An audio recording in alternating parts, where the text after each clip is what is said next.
Fa yusalli alaihi muslimun, orang Islam akan solatkan jenazah Nabi Isa. Walaupun Nabi Isa diangkat sampai ke langit, bila dia mati di bumi ini juga. Wa yarfinunahu, dan orang Islam tanam dia di bumi. Kalau ikut tempoh lama dia berada di langit, lebih lama daripada berada di lebih lama. Tetapi bila wafat, dia tetap wafat dan ditanam di sini. Di sini menunjukkan tidak ada yang kekal melainkan Allah sahaja. Dan semua ini berlaku di mana? Di Baitul Maqdis. A'udzu billahi minasyaitonir rajim. Assalamualaikum warahmatullahi wabarakatuh. Yang pertama, kita merafakkan kesyukuran kepada Allah Subhanahu wa taala kerana dengan limpah kurnianya Allah Subhanahu wa taala masih memberikan peluang untuk kita mengabdikan diri kita kepadanya. Dalam masa yang sama, kita juga bersyukur di atas segala nikmat yang Allah Ta'ala berikan pada kita. Mudah-mudahan segala nikmat yang Allah Ta'ala berikan kepada kita ini makin bertambah dan berkekalan sehingga ke akhirnya. Amin. Ya Rabbal Alamin. Muslimin dan muslimat yang dirahmati Allah Subhanahu wa Ta'ala, kita akan sambung lagi dalam bacaan kitab kita ini, iaitu kitab hadis 40 kelebihan Baitul Maqdis, yang saya pun tak ingat kat mana sebenarnya last kali tu.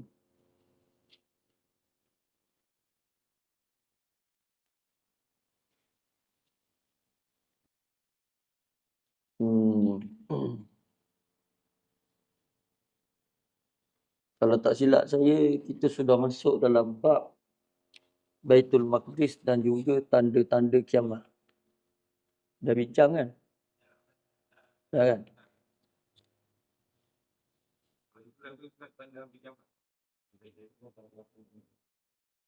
Tanda apa tu?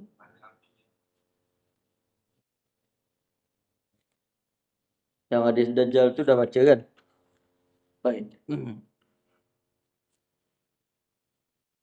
Qala Rasulullah sallallahu alaihi wasallam anid dajjali yablughu sultanuhu kulla manhal wa la ya'ti arba'ata masajid al-Ka'bah wa Masjid al-Rasul wa Masjid al-Aqsa wa Tur. Kata Rasulullah sallallahu alaihi wasallam berkenaan dengan Dajjal, dia kekuasaan dia ni akan sampai ke semua tempat, melainkan dia tidak boleh sampai ke 4 tempat sahaja: Kaabah, Masjid Rasul, Masjid Al-Aqsa dan juga Tur. Ini disebut oleh Nabi sallallahu alaihi wasallam. Di sini menunjukkan bahawa Dajjal ini Allah Ta'ala beri dia satu kelebihan dari sudut dia boleh menguasai mana-mana tempat saja, melainkan 4 tempat ini. Dan inilah yang kita bimbang, dan satu perkara yang sangat-sangat dititik beratkan oleh Rasulullah sallallahu alaihi wasallam, sehingga Nabi mengajar kita untuk berdoa memohon agar kita dijauhkan daripada fitnah Al-Masih Dajjal. Kerana mungkin kita tidak mampu untuk berhadapan dengan Dajjal yang Allah Ta'ala berikan dia sedikit kelebihan ini. Baik. Sayuhsarul mu'minuna bi Baitil Maqdis. Akan sampai masa kita orang-orang beriman yang akan dikepung di Baitul Maqdis. Dan perkara ni kita dah tengok dalam hadis Dajjal ketika mana Nabi Isa AS turun untuk sembahyang. Dan waktu itu pun memang orang Islam sedang dikepung. Qala Rasulullah sallallahu alaihi wasallam anid Dajjal. Nabi sallallahu alaihi wasallam memberitahu tentang Dajjal. Wa innahu yahsurul mu'minina fi Baitul Maqdis. Sesungguhnya Dajjal ini dia akan mengepung orang-orang beriman di Baitul Maqdis. Bila? Wallahu a'lam. Tapi perkara ni akan berlaku. Fayuzalzaluna zilzalan syadida, maka akan berlaku satu gempa bumi yang sangat-sangat dahsyat. Jadi ini yang disebut oleh Rasulullah sallallahu alaihi wasallam. Saat itu akan berlaku. Dan kita tengok antara yang berlaku bukan setakat gempa bumi ini, Dajjal juga akan dibunuh pada masa itu. Ahna'u ayyamil ardi zamanu khilafati Isa alaihi salam di Baitul Maqdis. Hari yang paling tenang, hari-hari yang paling tenang ialah hari pemerintahan Nabi Isa alaihi salam di Baitul Maqdis. Tak ada lah hari paling tenang. Yang ni je paling tenang. Mungkin kita rasa hari ni kita tenang dah. Tapi tak sampai lagi tahap ini. Mungkin kita rasa kita aman dah hari ni. Tapi tidak seaman yang berlaku pada zaman Nabi Isa alaihi salam. Qala Rasulullah sallallahu alaihi wasallam, yamkusu Isa alaihi salam fil ardi 40 sanah imaman adlan wa hakaman muqsita fayaksiru as-salib wa yaqtulul khinzir wa yada'ul jizyah. Kata Nabi sallallahu alaihi wasallam, Nabi Isa alaihi salam dia akan turun ke bumi ini selama 40 tahun. Dia duduk di muka bumi ini selama 40 tahun. Ini disebut oleh Nabi sallallahu alaihi wasallam. Apa dia buat? Dia akan jadi pemimpin yang adil. Nabi Isa dia turun dan dia akan memimpin, memerintah dengan pemerintahan yang adil. Baik, syariat mana yang akan diguna oleh Nabi Isa alaihi salam? Syariat ialah syariat Nabi Muhammad sallallahu alaihi wasallam. Kebanyakan rasul-rasul mempunyai syariat dia yang tersendiri. Tetapi agama yang dibawa adalah sama. Itu agama Islam. Tak ada beza yang ni.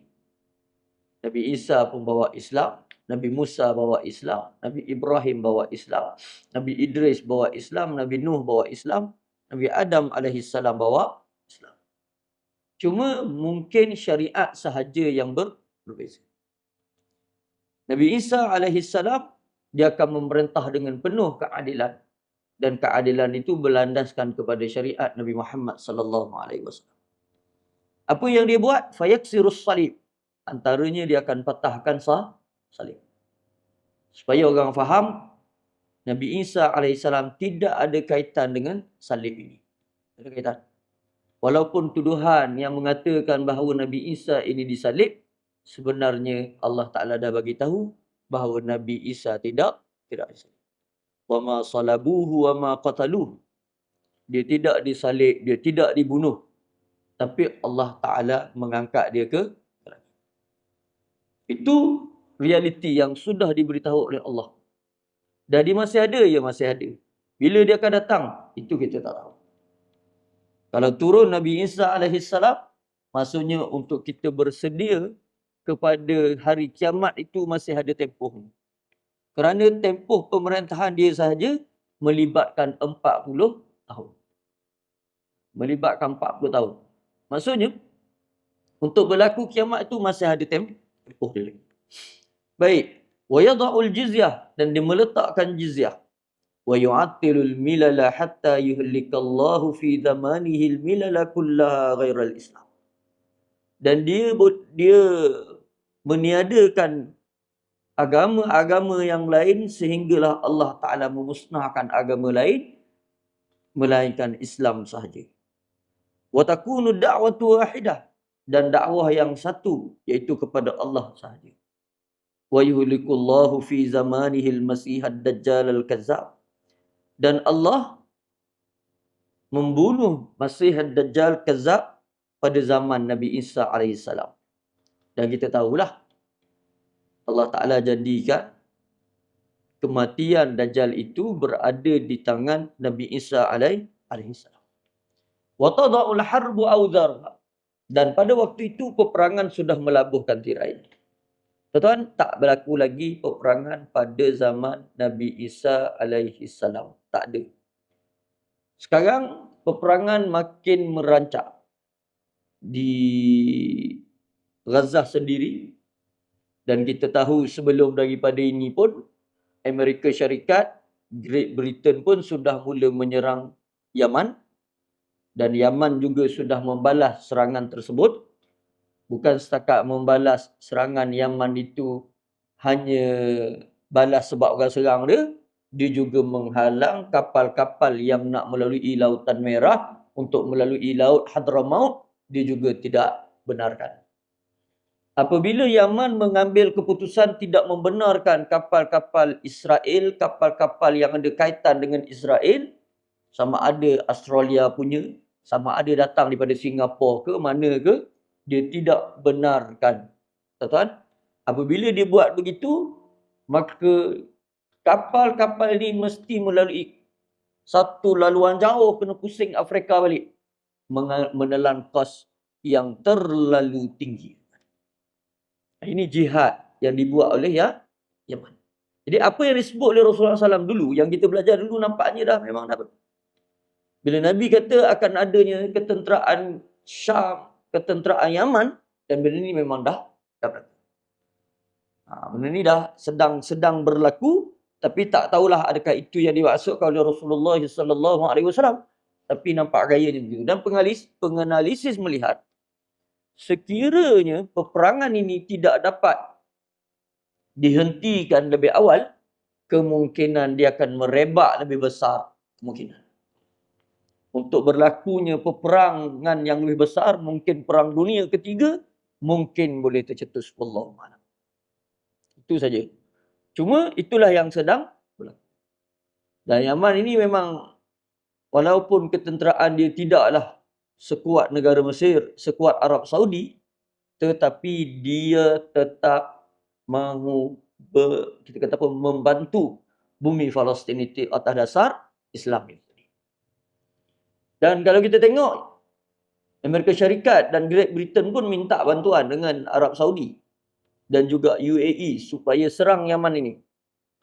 Dia minta bantuan supaya serang Yaman ini. Dan alhamdulillah setakat ni belum berlaku lagi.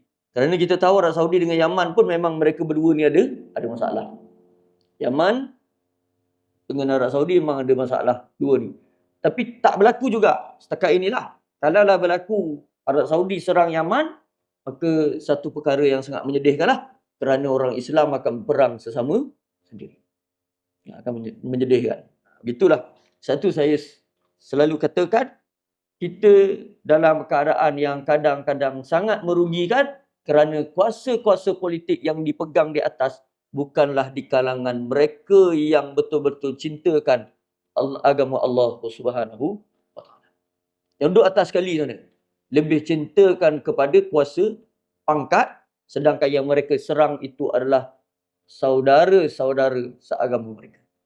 Itu masalah dia. Baik. Jadi wa yurji'us salma. Nabi Isa AS mengembalikan kedamaian. Dia kembalikan. Benda tu dah lama hilang. Kita hidup dengan aman damai ni sebenarnya dah lama hilang. Dah lama hilang. Kenapa? Begini cara yang dikembalikan. Wala tazhabanna syahna wal baghdha fatahasu.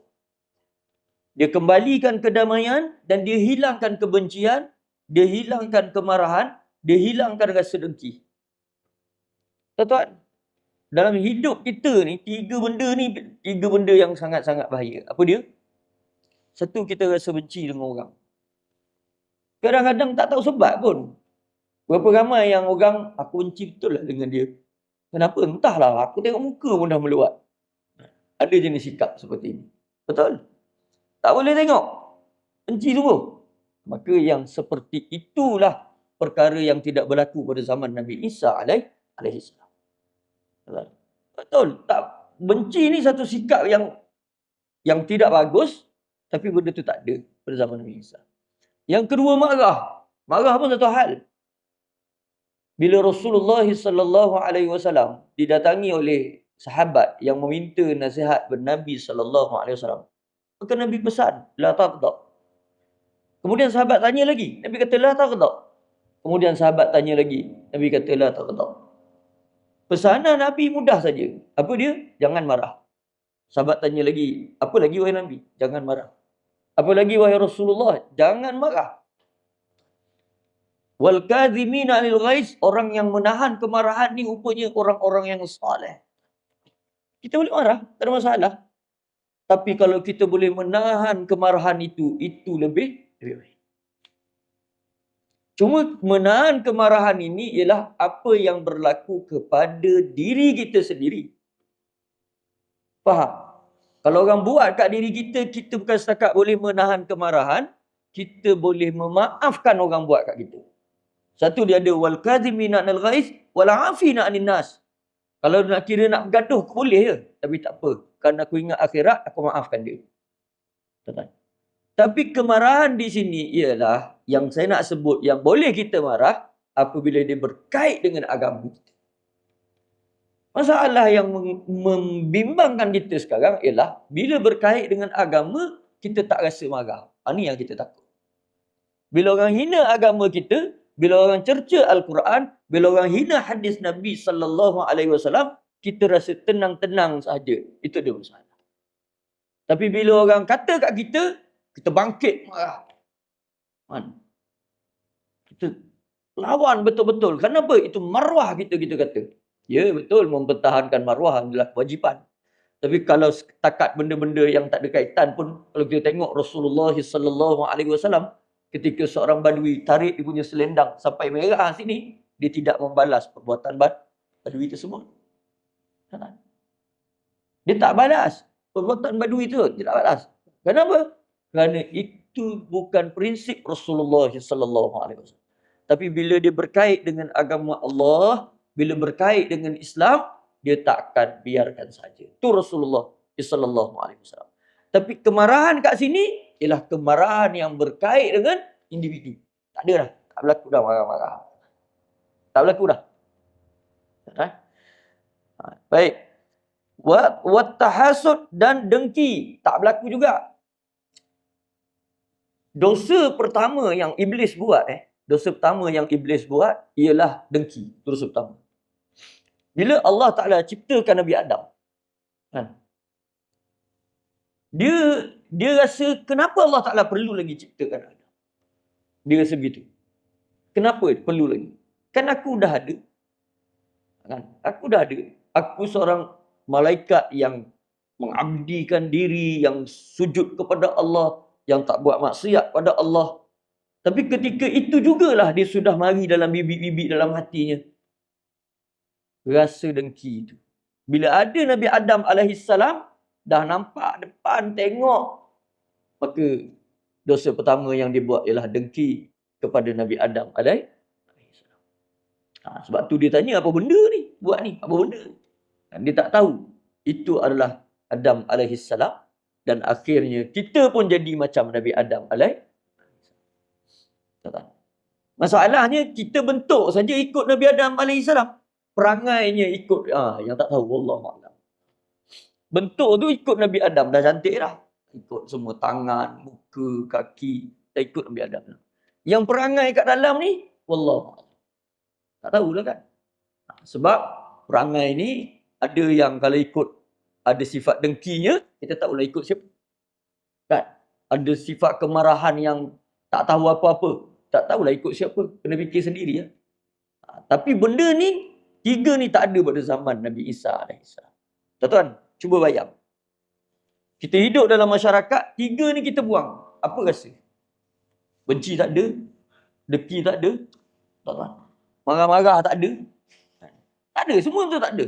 Berapa ramai bergaduh kerana tersebab salah marah? Bergaduh. Berapa ramai bergaduh dengan sebab rasa dengki? Tuan-tuan, cuba tak ada ni. Agak-agak macam mana? Agak-agak macam mana? Agak-agak. Jangan main-main, tuan. Benda-benda yang macam ni, benda yang parah. Tuan. Benda yang boleh, saya nak cakap pun tak kena lah kadang-kadang. Tuan. Tapi itulah hakikatnya. Berhati-hati dalam masalah ini. Itu Rasulullah SAW marah sangat dengan sifat dengki, dengan sifat takabur, dengan sifat marah, dengan sifat kebencian, semua ini dilarang oleh Nabi sallallahu alaihi wasallam. Tapi zaman Nabi Isa seronok. Sebab benda tak ada. Jadi orang boleh hidup dengan tenang, tak sakit hati. Ini tengok jiran sebelah beli kereta baru pun kita dah sakit hati dah. Padahal bukan bayar pakai duit dia pun. Dia yang susah lah. Dia beli kereta baru pun. Sehati kita lah. Kan? Anak balik dia rumah cakap, mak, ui, TV rumah Makcik Leha tu besar betul lah. Sudah bang, dia dah beli TV baru. Susah hati. Allahu Akbar. Susah hati apa? Pergilah tumpang tengok rumah dia. Pergi cerita. Macam tu. Baik.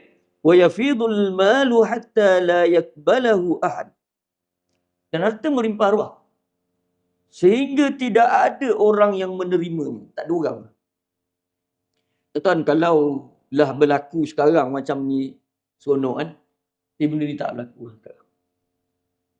Kalau lah berlaku 3 sifat sekarang tak ada tu, seronok. Harta pula tak payah pening-pening nak cari, melimpah ruah, seronok. Ini bangun siang tu dah bangun tu dah fikir dah. Yuran anak, minyak kereta, nak makan apa, bil elektrik, bil air, betul tak? Kira-kira Allah tinggal RM10 bulan. Tapi zaman Nabi Isa AS benda tu tak berlaku lagi. Tak berlaku lagi dah. Tak berlaku lagi dah. Zaman sekarang berapa ramai yang buat kerja 2? Buat kerja 3. Pagi kerja lain, petang kerja lain, malam kerja lain. Cuba tengok kedai burger saja kawasan kita ni berapa banyak. Kalau tak saya depan tu ada. Depan tu ada. Sahabat kita ada berniaga depan ni kan. Betul tak? Depan At-Taqwa sana ada lagi. Betul tak? Tu nasib baik tak semua orang berniaga burger. Kalau tak, siapa pula nak beli? Jadi, menunjukkan di situ kita memerlukan. Tapi benda itu tak berlaku lagi pada zaman Nabi Isa alaihissalam. Pasal kata kalau 3 benda tadi tak ada dah, harta pun kita tak pening nak cari dah. Sebab kadang-kadang harta ni juga antaralah penyebab yang dahsyat berlakunya kemarahan, kebencian. Harta lah. Harta. Bergaduh kerana pangkat. Kenapa? Kerana pada pangkat itu adanya dapat imbuhan, dapatnya sesuatu yang mengayakan dia. Bergaduh. Macam-macam. Itu kehidupan kita. Kehidupan.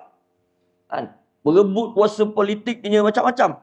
Itu semuanya tu perkara yang tidak berlaku pada zaman Nabi Isa alaihissalam. Wa tunzilus sama'u rizqaha. Langit menurunkan rezeki. Wa tukhrijul ardu barakataha. Dan bumi mengeluarkan keberkatannya. Yang ini pun Allah Ta'ala dah beritahu. Lama dah. 1400 tahun dulu. Apa dia? Bila Allah Ta'ala kata, walau anna ahlal qura amanu wattaqau. Kalaulah satu penduduk itu, mereka beriman dan bertakwa. Masalahnya tak begitulah. La fatahna alaihim barakat minas sama'i wal ardh. Kami akan buka keberkatan dari langit dan bumi. Tapi kalau tuan-tuan tengok yang berlaku dalam kitaran hidup kita, kan? Kita lupa pula di sana satu ayat, zahral fasadu fil barri wal bahri bima kasabat aydin nas. Telah zahirnya kerosakan di muka bumi, di lautan dengan sebab tangan-tangan manusia. Padahal Allah Ta'ala dah sebut, kalau nak dapat berkat, beriman dan bertakwa. Mungkin orang beriman tu ada, tapi beriman campur dengan takwa tu tak ramai. Kan? Hatta saya yang bercakap ni tak tahu tahap takwa saya macam mana. Allah. Setakat surau At-Taqwa tu saya pergilah. Pergi. Tapi untuk tahap takwa kita tu macam mana? Macam mana? Agak-agak ni lah kan. Agak-agak. Tuan-tuan macam mana? Okey, takwa. Sudah. Nak jawab pun tak tahu kan. Jadi Allah Ta'ala dah letakkan. Dia punya syarat beriman. Alhamdulillah kita beriman. Allah itu satu. Tak ada yang lain. Kita beriman Nabi Muhammad sallallahu alaihi wasallam sebagai pesuruh Allah. Kita beriman adanya qada dan qadar, kan kita beriman dengan qada dan qadar, beriman adanya hari kiamat. Semua itu kita beriman. Tapi tahap takwa kita pula macam mana? Kan? Itu yang Tak apalah, kita berusaha sekadar kemampuan kita untuk kita betul-betul menjadi orang yang bertakwa kepada Allah Subhanahu. Minggu lepas, khutbah minggu lepas pasal solat. Khutbah minggu lepas pasal solat. Kalau tuan-tuan ingat, cuma dalam khutbah tu dia tak sebutlah, dia tak sebut. Cuma dia sebutlah masih ramai di kalangan masyarakat kita yang lalai dengan solat ini. Yang tak ambil cara, tuan-tuan. Dan kita kena sedarlah antara satu titik yang paling besar untuk menjadi orang bertakwa, jaga solat. Tu satu titik besar. Kalaulah solat tak jaga, jangan cakap engkau orang bertakwa. Saya memang betul-betul bertakwa pada Allah, cuma tak solat je. Engkau tu memang tak ada kaitan lah. Kau ada masalah lah tu. Kan? Kita tak panggil lah engkau orang yang bertakwa.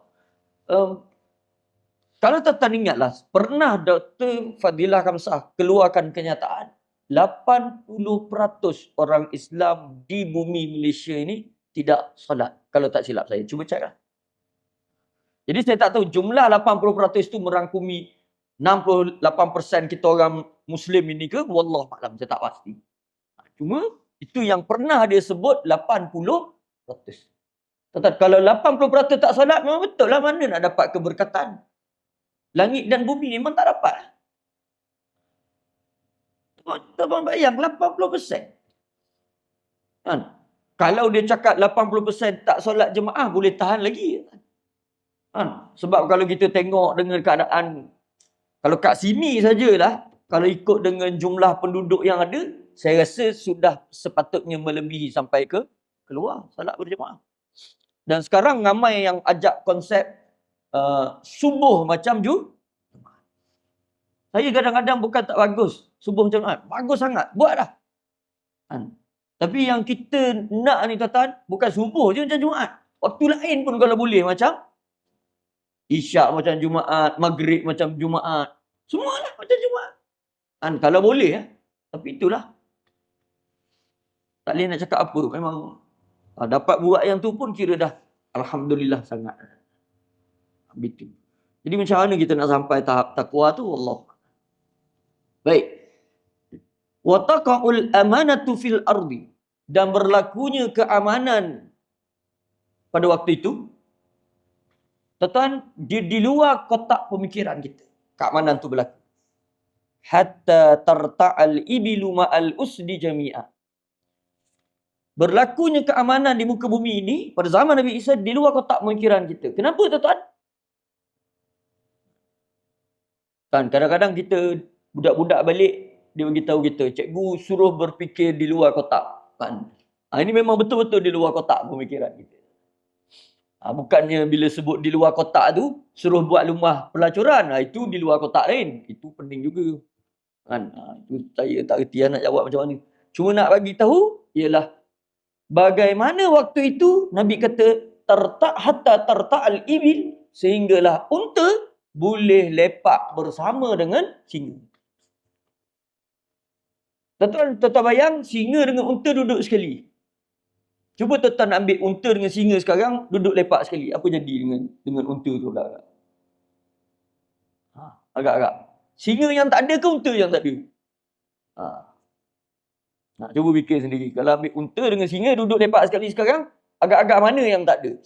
Mungkin singa lah kot. Tak ada kot. Logik ke gitu? Memang tak logik lah. Maka tak dapat tidak kita kena terima kenyataan. Benda tu tak akan berlaku sekarang. Tapi sebab tu saya kata, keamanan yang ada pada zaman Nabi Isa terlalu di luar kotak kita. Kenapa? Kerana Nabi sebut singa dengan unta dah boleh duduk sekali. Boleh main badminton sekali. Boleh jogging sekali. Pada waktu itu tetap. Pada waktu itu. Wan numur ma'adil bakar. Harimau dengan lembu. Atau bayang harimau dengan lembu duk main congkak sekali. Kan? Lepas tu pusing pula. Contohnya ni. Cuba tuan-tuan bayang macam mana harimau ambil, boleh lagi lembu tu nak ambil congkak guli tu macam payah juga kan. Tapi nak bagi tahu benda tu berlaku. Jangan pula kata Nabi sebut singa dengan rimau main cokak, saya je tambah tu. Tapi nak bagi tahunya harimau dengan singa dengan lembu akan duduk sekali. Nak bagi tahu aman, tak bergaduh, tak ada kebencian, tak ada rasa nak makan. Cuma janganlah tanya saya, habis tu nanti rimau akan apa ustaz? Jagung kot, wallahualam. Dia pun tak tahu. Nah, kita bagi tahu Rasulullah. Wadhi'abu ma'al ghanam, begitu juga serigala dengan kambing-kambing boleh lepak sekali. Ini wa yal'abu as-sibyan wal ghilman bil hayati la yadurru ba'duhum ba'dha. Dan budak-budak dia akan bermain dengan ular-ular di mana ular-ular itu tidak memudaratkan mereka.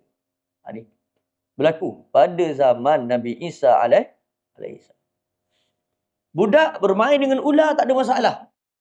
Fayamkusu masyaallahu ayyamkus, maka Nabi Isa akan berada di dunia ini mengikut qadar yang telah Allah Taala tentukan, 40 tahun. Summa yutawaffa, kemudian diwafatkan Nabi Isa. Fa yusalli alaihi almuslimun, orang Islam akan solatkan jenazah Nabi Isa. Walaupun Nabi Isa diangkat sampai ke langit, bila dia mati di bumi ini juga. Wa yadfinunahu, dan orang Islam tanam dia di bumi. Kalau ikut tempoh lama dia berada di langit, lebih lama daripada berada di lebih lama. Tetapi bila wafat, dia tetap wafat dan ditanam di sini. Di sini menunjukkan tidak ada yang kekal melainkan Allah sahaja. Dan semua ni berlaku di mana? Di Baitul Maqdis. Ini peristiwa ni akan berlaku di sana. Dan bila? Wallahu a'lam. Baik. Qala Rasulullah sallallahu alaihi wasallam, satakhruju narun qabla yaumal qiyamati min bahri Hadramaut tahsyurun nas. Akan keluar api daripada laut sebelum hari kiamat, daripada laut Hadramaut akan keluar api, kata Nabi sallallahu alaihi wasallam. Jadi lautan Hadramaut itu akan keluar api. Sebab tu saya katakan, adakah yang dimaksudkan oleh Rasulullah sallallahu alaihi wasallam dengan peperangan yang bakal berlaku ini nanti akan keluar api? Saya pun tak pasti. Adakah api yang dimaksudkan oleh Rasulullah SAW ini api yang datang betul-betul khusus? Saya pun tak tahu. Cuma akan keluar, kata Nabi sallallahu alaihi wasallam, tahsyurun nas, dia akan mengepung orang ramai. Keluar daripada laut Hadramaut. Dan saya katakan laut Hadramaut memang sedang dalam keadaan berjaga-jaga kerana sentiasa akan ada serangan-serangan. Lalu sahabat tanya Rasulullah sallallahu alaihi wasallam, "Fabima ta'muruna?" Habis tu kau nak suruh kami buat apa wahai Rasulullah? Maka Nabi sallallahu alaihi wasallam kata, "Alaikum bisyam." Kamu pergi ke Syam. Kalau jadi begini, pergilah ke Syam, kata Rasulullah sallallahu alaihi wasallam. Jadi Nabi kata, pergi ke Syam. Kalau jadi gini, pergi ke Syam. Ini pesanan Rasulullah SAW. Saya dah sebut kat sini 2-3 kali. Mungkin kita tak sempat dengan masa ini. Mungkin. Saya pun tidak tahu. Wallahualam. Mungkin saja. Mungkin sempat. Andai kata kita sempat, maka kita beramallah dengan hadis. Apa kita nak buat? Kita pergilah pada Syam. Kalau kita tak sempat sekalipun, ceritakan pada zuriat kita.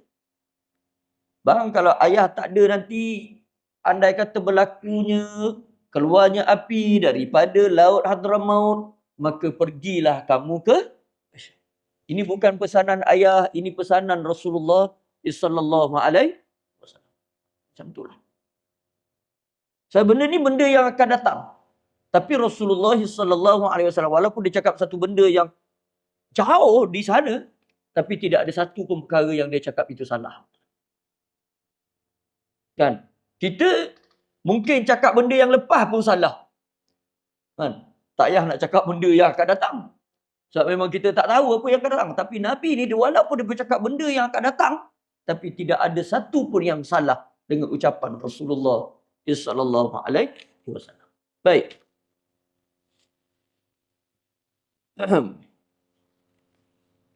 Bab yang keempat. Habis dah tu. Bab yang ketiga, ada satu bab je lagi, iaitu bab Baitul Maqdis sebelum daripada Islam. Baitul Maqdis sebelum daripada di orang cakap apa, di bawah pemerintahan Islam. Baik. Qala Abu Musa radhiyallahu anhu atan Nabiy sallallahu alaihi wasallam Arabiyan fa akramah. فقال له صلى الله عليه وسلم ائتنا فأتاه فقال له رسول الله صلى الله عليه وسلم سل حاجتك. Datang seorang badui kepada Nabi sallallahu alaihi wasallam. Badui ini dia datang kepada Rasulullah SAW. Maka Nabi sallallahu alaihi wasallam memuliakan badui ini. Nabi dia tak kisah siapa yang datang. Awak badui, awak orang biasa, awak orang luar biasa, layanan tetap sah.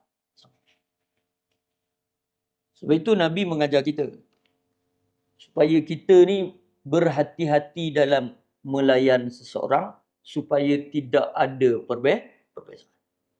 Kalau orang kaya mari kita layan Allah. Kan? Nanti kita masak dulu. Kalau orang miskin datang, ada apa? Nak tanyakan dua kita. Tu hati-hati. Perbezaan. Membezakan seseorang itu berhati-hati. Samalah dalam kita jemput dia kenduri kahwin. Kita bezakan antara miskin dan kaya. Berhati-hati dalam masalah ini. Berhati-hati. Baik. Lalu Nabi SAW kata, "Iktina, nampak mari dia kat kita." Lalu dia datang jumpa Rasulullah SAW. Nabi kata, minta apa hajat kamu? Sal hajataka. Apa hajat kamu? Lalu lelaki tu kata, naqatun narkabuha. Nak minta unta seekor. Kami nak buat binatang tunggangan. Kata. Minta dengan Rasulullah SAW unta seekor. Wa anzun yahlibuha ahli. Dan nak kambing seekor, di mana kambing tu aku boleh perah dia supaya boleh bagi minum kepada keluarga aku. Penting. Kat sini tak boleh lah tuan-tuan nak bela kambing. Marah kat orang lah. Cuma ceritanya zaman Nabi SAW. Kan nanti tuan-tuan pergi cari YB pula. YB, kambing seekor nak buat apa? Nak buat perah susu kan. Simpan dekat mana? Belakang surau. Gaduh orang. Faqala Rasulullah SAW. Lalu Nabi SAW kata, ajastum an takunu misla ajuza Bani Israel. Tak boleh ke kau jadi macam seorang tua Bani Israel? Jadi sahabat terkejut. Badui ni datang minta unta. Badui ni datang minta kambing. Tiba-tiba Nabi kata, kau tak boleh jadi macam orang tua Bani Israel ke? Jadi sahabat ni bila dia dengar, ya Rasulullah, wa ma'ajuzu Bani Israel, apa kaitan dengan orang tua Bani Israel? Lalu Nabi pun cerita dah. Dia kata, inna Musa alaihi salam lamma sara bi Bani Israel min Misra dallu tariq. Faqala ma hadha, faqala ulama'uhum, inna Yusuf alaihi salam lamma hadarahu al-maut akhadha alaina mawthiqan lillah, mawthiqan min Allah, alla nakhruja min Misra hatta nanqula izamahu ma'na. Dia kata, Nabi Musa alaihi salam, dia berjalan dengan Bani Israel, nak keluar daripada Mesir. Katanya, nak menuju ke Baitul Maqdis. Walaupun hadis ni tak ada sebut, tapi ada para ulama, kalau tak salah saya dalam riwayat lain ada sebut menuju ke Baitul Maqdis. Dia nak keluar daripada Mesir. Tapi kat sini memang nak keluar daripada Mesir. Tiba-tiba sesat tuan-tuan. Pergi sana tak jumpa, pergi sana tak jumpa, pergi sana tak jumpa. Oi penat. Bukan naik kereta tuan-tuan, jalan kaki. Padang pasir. Sesat. Dan kita tahu ada kisah yang diceritakan. Bani Israel ini sesat selama 40 tahun di padang teh. Bukan sekejap-sekejap. Dan ni sesat lagi. Tak jumpa cari jalan. Waze tak ada ke Ustaz? Mana saya tahu. Kan memang tak ada lah. Tak payah, memang tak ada. Tak jumpa jalan. Lalu Nabi Musa kata, kenapa ni? Kenapa ni? Lalu salah seorang dari ulama Bani Israel. Tuan, Bani Israel memang ramai ulama. Jangan main-main. Bani Israel antara bangsa yang melahirkan Rasul-Rasul, melahirkan Nabi-Nabi dan ramai ulama-ulama Bani Israel. Walaupun yang kita duk panggil Israel sana tu, itu Israel yang hampir, tak payah cakap lah. Ni berlaku. Lalu ulama mereka berkata, Inna Yusuf, sesungguhnya Nabi Yusuf alaihissalam, ketika dia nak mati, dia panggil kami. Yusuf, kan kita kenalan semua Nabi Yusuf. Manusia yang paling handsome sekali atas muka bumi ni.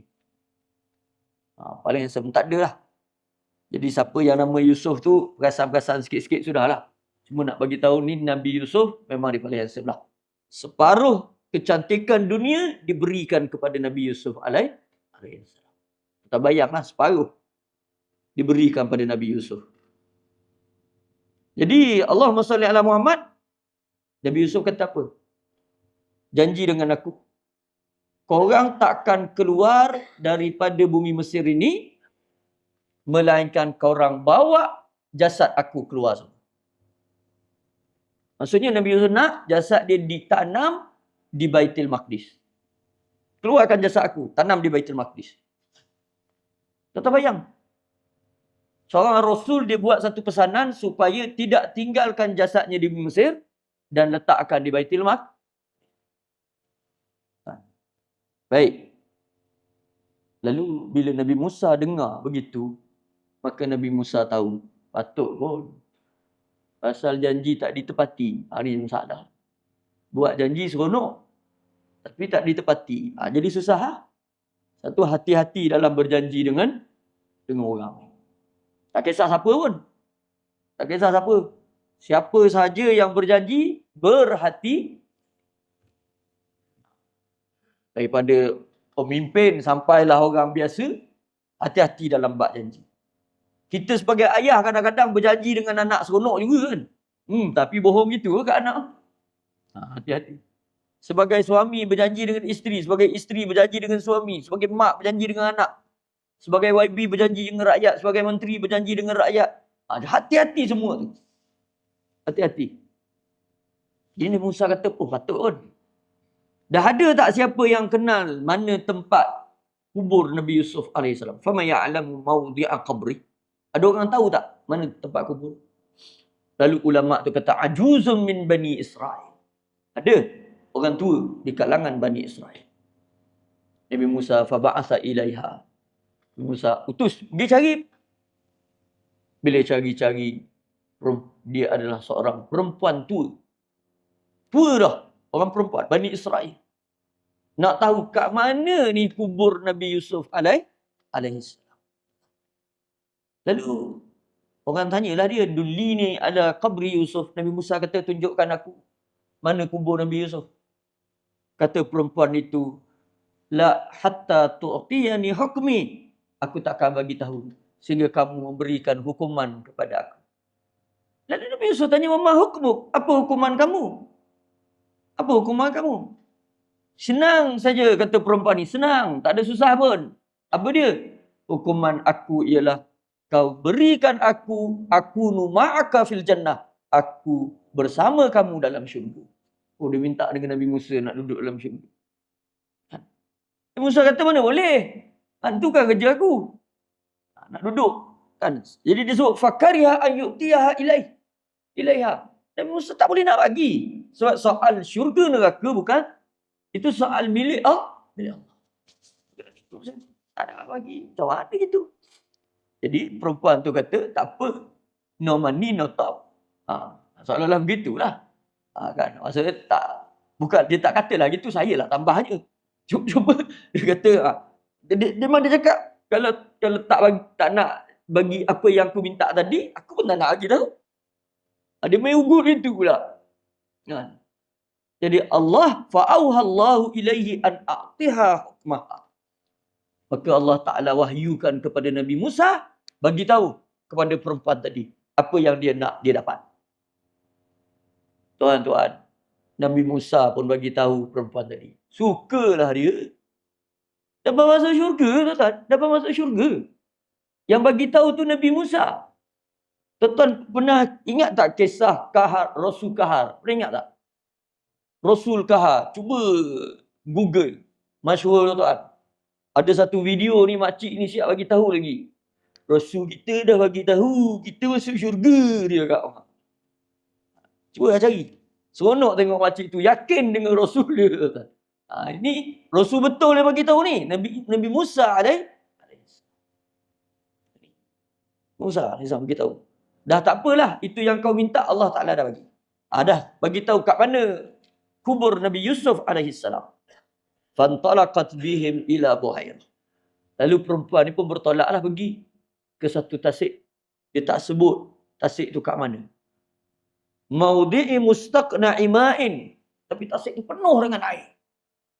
Faqalat, lalu dia kata, andibu hadzal ma'. Keringkan air ni dulu. Allah.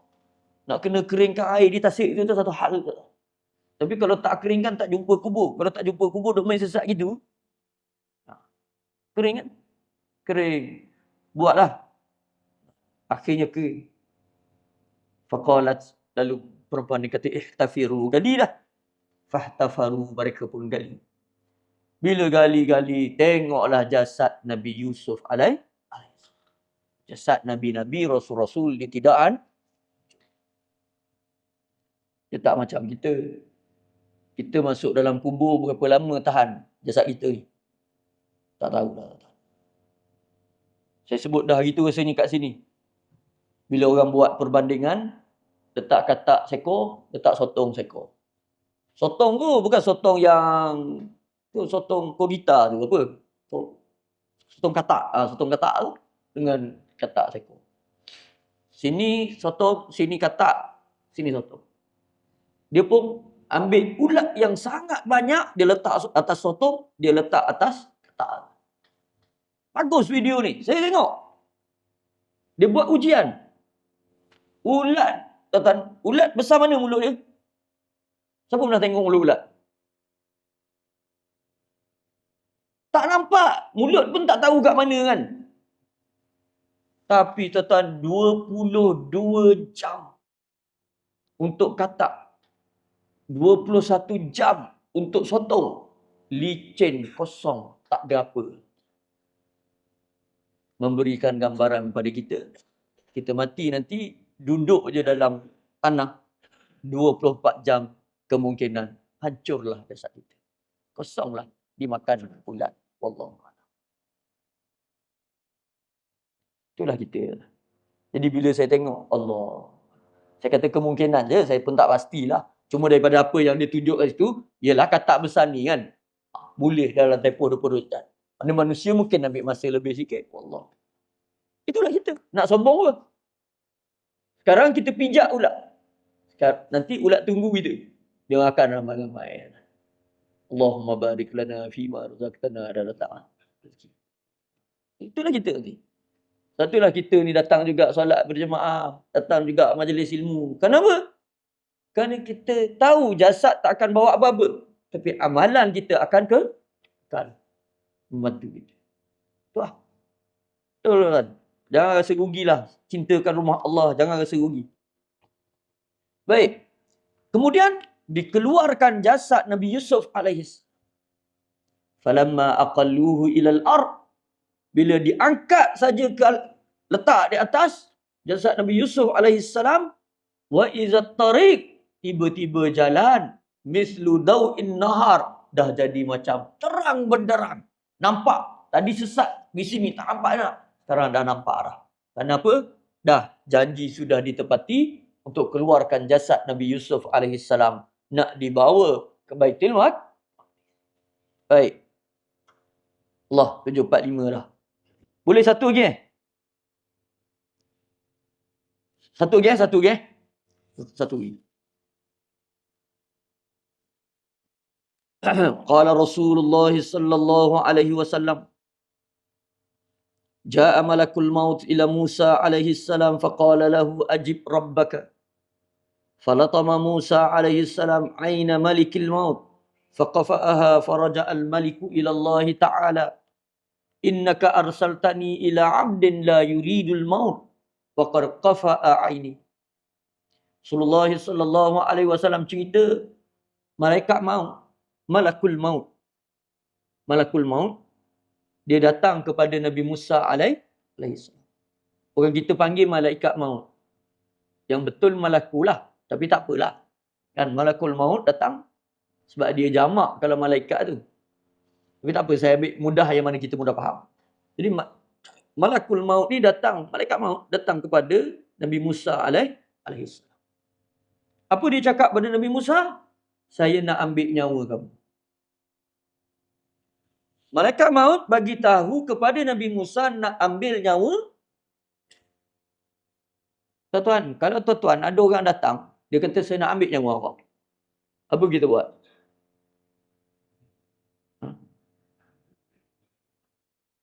Lawan ke biar saja? Ni malaikat maut ni bagi tahu pada Nabi Musa, saya nak ambil nyawa awak. Dia lempang malaikat maut tu, tuan-tuan. Nabi Musa, falatama Musa. Nabi Musa lempang malaikat maut tu. Bukan setakat lempang, tercabut mata malaikat. Sudah kata saya reka. Ni. Boleh tengok kisahnya ada dalam Bukhari dan Muslim. Tercabut mata malaikat maut. Terkejut kawan tu. Ya, kadang-kadang kita tahu malaikat ni ada datang jumpa rasul-rasul dan nabi-nabi ni dalam keadaan berupa sebagai manusia. Kalau kau datang macam manusia, bagi tahu nak ambil nyawa, dah lah main dengan Nabi Musa, orangnya garang. Tak pasal-pasal kena lempang tercabut mata. Tak pasal-pasal. Naik dia berjumpa dengan Allah. Ya Allah, kau hantar aku ni kepada seorang yang tak nak mati, ya Allah. Beritahu. Dah tu dia lempang pula aku, tercabut mata aku. Dia Allah Ta'ala tak ada masalah pun pada dia, kecil. Kerana yang mengizinkan mata tu tercabut pun Allah, nak mengembalikan mata pun Allah. Maka Allah Ta'ala pun jadikan seperti biasa mata malaikat maut tadi. Faradallahu ilayya aina. Lalu Allah Ta'ala kata, irji' ila abdi. Pergi lagi kepada Musa tadi.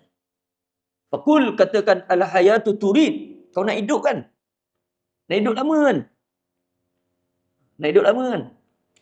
Macam kita tengok budak-budak main tepi jalan kan? Kadang-kadang kita tanya, kau nak hidup lama kan? Kita tanya. Itulah soalannya yang ditanya. Allah Ta'ala suruh malaikat maut tanya kepada Nabi Musa, kau nak hidup lama kan? Baik. Fa in kunta turidul haya fatadha ala matni thawb. Fama tawarat yaduka min sya'ratin fa innaka ta'ishu biha sana. Kalau kau nak hidup lama, kau cari lembu. Tuan-tuan jangan buat ni. Ini malaikat maut suruh. Saya suruh tuan-tuan cari lembu. Ini cerita. Kau cari lembu, kau ambil tangan engkau, letak di belakang bontot lembu. Tu kan lembu. Letak di belakang bontot lembu. Okay.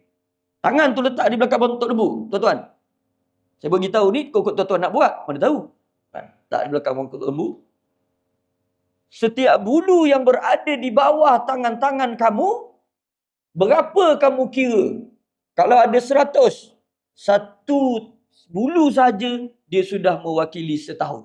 Kalau ada 100, bermaksud kamu akan hidup 100 tahun. Kalau ada 1000, kamu akan hidup 1000 tahun. Nanti cari lembu semua, pergi buat, tengok dapat berapa. Kan? Ini dia tanya, dia beritahu begitu kepada Nabi Musa AS. Qala thumma ma?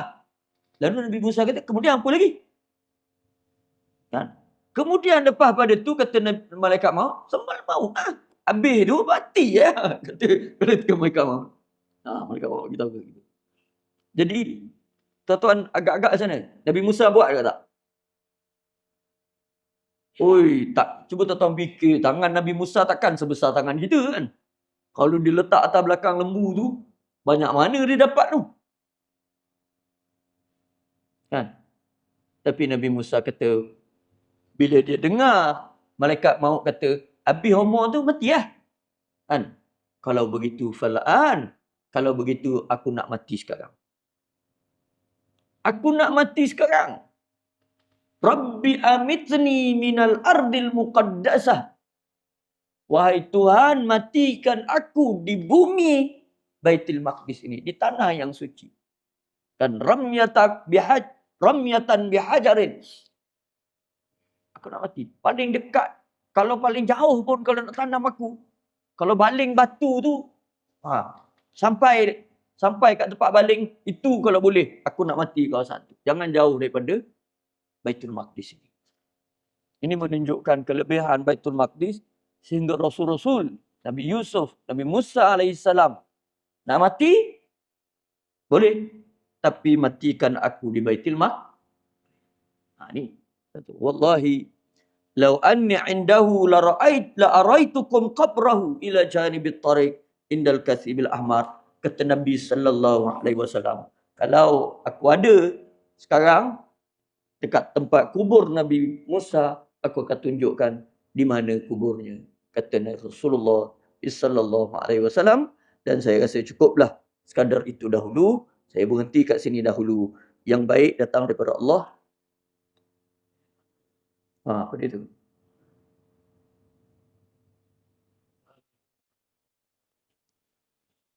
Balik pada perangan. Saya dapat tindak. Saya sekarang ibu-ibu kan, mungkin saya datang. Saya mungkin selesai dengan bahawa kurang ni. Aku coba dia. Kuat.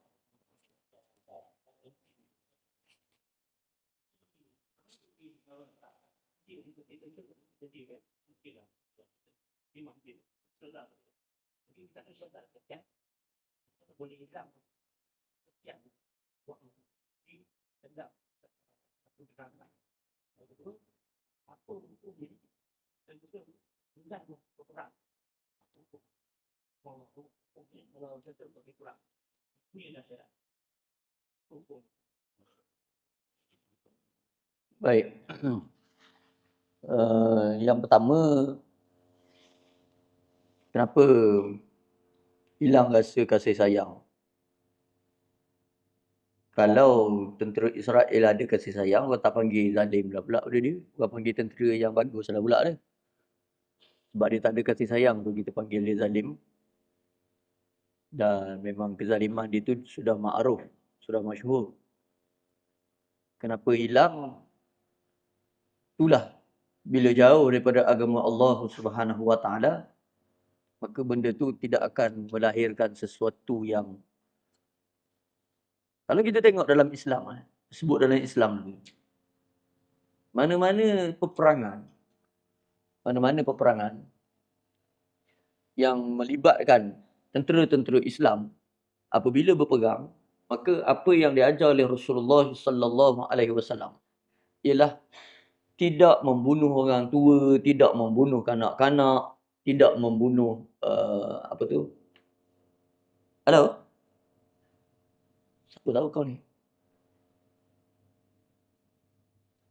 Tidak membunuh kanak-kanak, tidak membunuh orang-orang yang tua, tidak membunuh perempuan, tidak membunuh orang-orang agama, tidak meruntuhkan bangunan, tidak memotong pokok-pokok. Itu cara yang diajar dalam Islam. Tapi dalam agama lain ada ke tidak? Saya tidak pasti. Wallahu a'lam. Tapi dalam ahlul kitab, sepatutnya kalaulah mereka tu ahlul kitab, yang mereka duk dakwa mereka adalah Yahudi, dan sepatutnya mereka beriman dengan Taurat, dan sudah pasti ada perkara-perkara seperti ini. Tapi bila sebut ada, tidak semestinya pengamalan tu berlaku. Bahkan ahlul kitab yang sebenar pun kita tak pasti ada ke tak lagi, wallahu a'lam. Jadi Israel, seperti mana yang kita kata tu, memang dia zalim. Kenapa berlaku begitu? Memang ikut hawa nafsu, itu je. Dia tidak ikut apa yang sebenarnya sebagai fitrah manusia. Itu satu. Kalau kita tengok dalam peperangan-peperangan sebelum daripada inilah, yang melibatkan orang Islam, apabila Islam kalah, cuba tengok di Andalusia saja. Apa berlaku pada orang Islam? Dipaksa untuk keluar daripada Islam. Sehingga 3 tahun je pemerintahan, habis orang Islam. Tak lama pun, 3 tahun memerintah. Permulaan itu, dia bagilah kita beramal sekejap. Habis pada tempoh 3 tahun tu, dah dia mula memaksa. Sedangkan Islam tak pernah memaksa.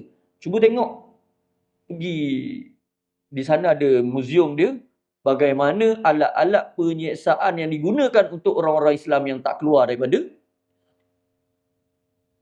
Tapi bila Islam menang, cuba sebut satu negara yang Islam seksa, penduduk tersebut suruh masuk Islam. Ya. Tapi kebencian mereka ialah, kalau kita baca apa yang Allah Ta'ala sebut, وَمَا نَقَمُوا مِنْهُمْ إِلَّا أَن يُؤْمِنُوا بِاللَّهِ الْعَزِيزِ الْحَمِيدِ. Ini betul. Mereka tak bencikan kita ni, mereka tak dendam dengan kita ni. Kenapa? Kerana kita beriman dengan Allah.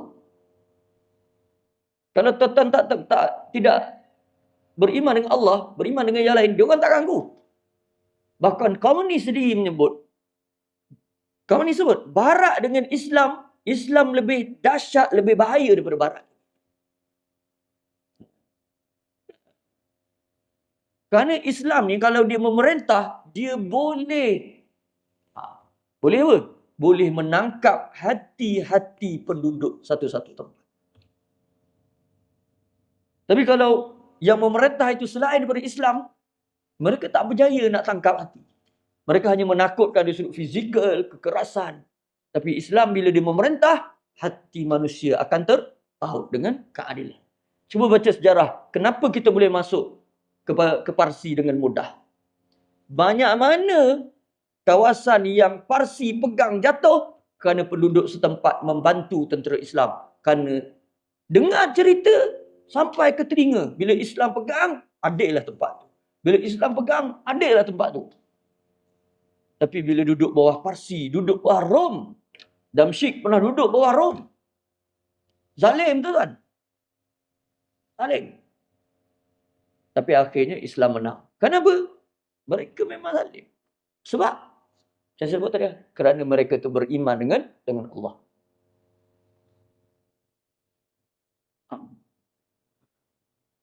Ingatlah tanya tadi. Ada? Selamat.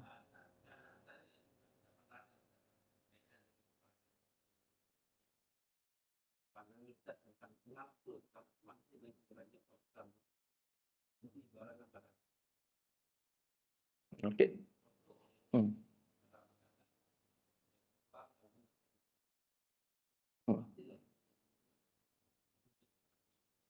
Pandangan kedua tentang Ustaz,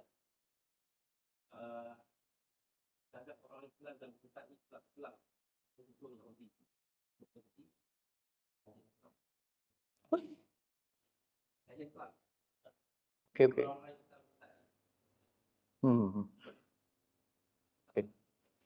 Baik. Yang kedua, sebelum saya sambung yang Tuan Syedi punya. Yang kedua, hukum dari sudut peperangan, tentera yang wajib berperang ini ialah ketika mana negara kita diserang.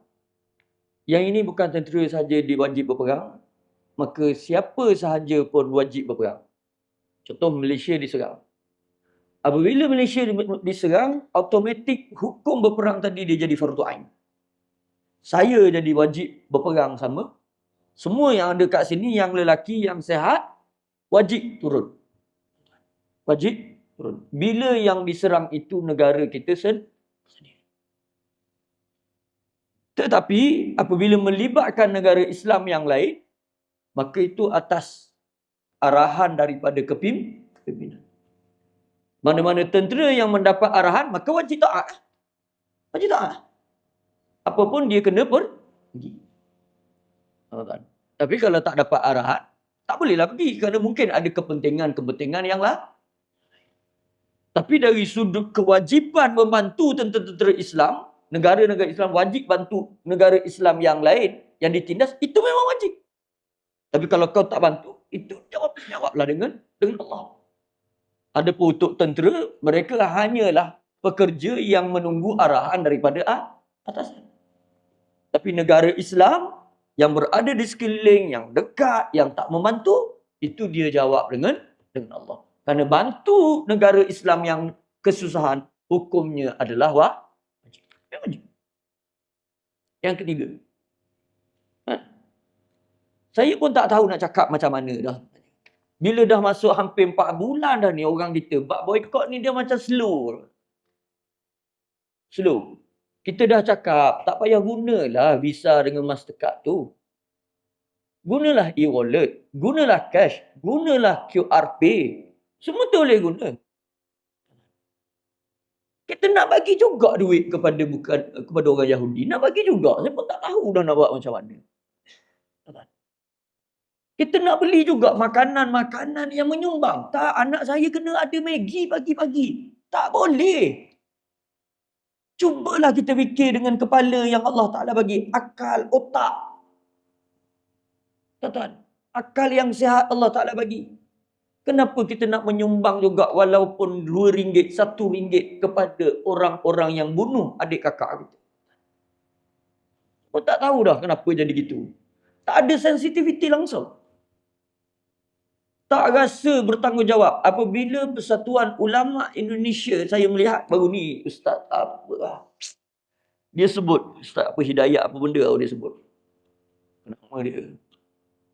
Mereka sudah mengeluarkan fatwa haram membeli barang-barang yang ada kaitan dengan Yahudi.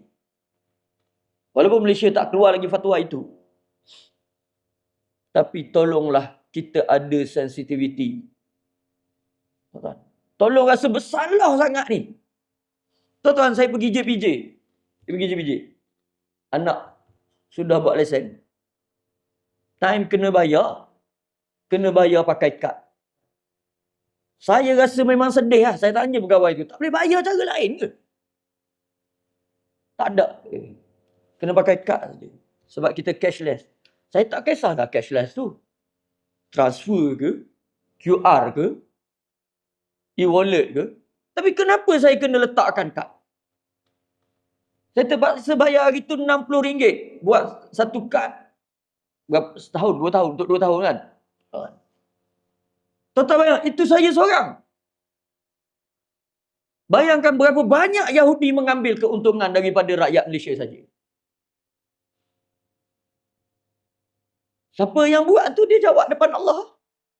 Betul dia nak mudahkan. Tapi siapa yang dapat keuntungan di sebab lebih baik, saya rasa lebih baik saya susah daripada saya berikan duit. Bukan kat situ saja, tetap pergi hospital pun sekarang. Dia minta tu juga. Bayar dengan kad juga. Dan setiap kad yang kita swipe itu akan dapat komisen yang kepada persenjataan Israel. Tetap bayar. Jadi tolonglah aiskrim. Jangan sekali-kali, tak kisah aiskrim, Maggi, apa benda, Nestle, jenis yang ada kaitan dengan Yahudi, tolong. Ada orang, saya tak boleh lah, nampak susu pinggang kena ada sunlight, yang sang lain tak jadi. Ambil sang kis tak jadi ke? Sang kuih ke? Kan? Tak ada lah, benda lain banyak lagi. Kan? Apa benda lagi? Kuat harimau, kuat singa, kuat gajah, apa benda dia lagi kan? Saya reka je tu, apa benda saya pun tak tahu juga. Tapi janganlah sesuatu yang memberikan wang. Kan macam baru ni saya cerita dekat At-Taqwa baru ni. Saya jumpa seorang imam, siap beli Maggi lagi. Tu imam tu. Saya nak hempuk je kepala imam tu. Beli Maggi. Tolonglah. Nak makan sangat, belilah mami tu. Tempat-tempat makan yang menyokong Yahudi, yang memberikan sumber pada Yahudi. Mula dah ada yang masuk balik. Dah tak rasa berdosa dah. Taulah, tolonglah. Tapi memang pandangan saya mudah sajalah dalam masalah ini. Kita tidak ada rasa sensitif dan kita tidak rasa ia satu dosa pada kita kerana kita memberi duit kepada orang yang membunuh saudara mara kita. Kan? Analoginya mudahlah. Orang bunuh adik Ali, tikam ke atas sana, pembunuh tu pun turun. Ali tu, jom, maybe naik dulu. Sekali dengan saja. Sembang-sembang, lepas tu bagi duit lagi bila member tu nak balik. Ada orang macam tu, fikir sendirilah. Tapi kita boleh buat. Allahu Akbar. Yang keempat, macam tadi lah. Tak kisahlah sebenarnya. Apa saja beri sumbangan jadi ahli kelab ke, beri sumbangan keuangan ke, beri sumbangan yang banyak dalam bukan bentuk keuangan tapi promosi. Yang kadang-kadang adik-adik kita pakai baju yang tak tahu pun baju tu mempromosi Yahudi punya. Hukum dia sama adalah join kelab lagi lah. Hati-hati. Yang mempromosi semua kan. Perkara seperti itu kita tak terlibat, tak jauh. Mudah-mudahan Allah Ta'ala memberikan hidayah kepada kita dan memberikan kemenangan kepada Islam di dunia ini. Amin ya rabbal alamin. Aqulu qouli hadza wa astaghfirullahal azim li wa lakum. Wassalamualaikum warahmatullahi wabarakatuh.